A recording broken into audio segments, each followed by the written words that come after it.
কথাগুলো মনে রাখবেন। এই শিশুর জন্ম হলো, তাকে আসলে বিশেষ একটি জায়গা দেওয়া হলো। তখনকার সময়ের কেন্দ্রীয় মসজিদে জাকারিয়া আলাইহিসসালাম তার দেখাশোনা করতেন। আর যখনই তিনি তার খোঁজ খবর নেওয়ার জন্য আসতেন, কারণ মরিয়ম আলাইহিসসালাম আল্লাহর ঘরে থেকে আল্লাহর ইবাদতে নিজেকে উৎসর্গ করলেন।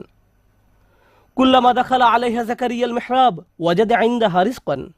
যখনই জাকারিয়া মেহরাবের মধ্যে তার কাছে আসতেন, কিছু খাবার দেখতে পেতেন। তিনি জিজ্ঞেস করলেন, এগুলো কোথায় পেলে তুমি? এই ফলগুলোর তো এখন উৎপাদন হয় না, এমনকি এগুলো এই সিজনেরও নয়। এগুলো শীতকালে হয় আর ওইগুলো গরমকালে জন্মে। তুমি এইসব ফল কোথায় পেলে? উত্তর দিতেন, ক্বালাত হুয়া মিন ইনদিল্লাহ। এগুলো আল্লাহর পক্ষ থেকে বিশেষভাবে এসেছে। এই ফলগুলো আমার নিকট আল্লাহর পক্ষ থেকে এসেছে। ভাবতে পারেন এমন একজনের কথা, যার দোয়া এমনভাবে কবুল হয় যে আকাশ থেকে খাদ্য অবতীর্ণ হয় এই নারীর জন্য।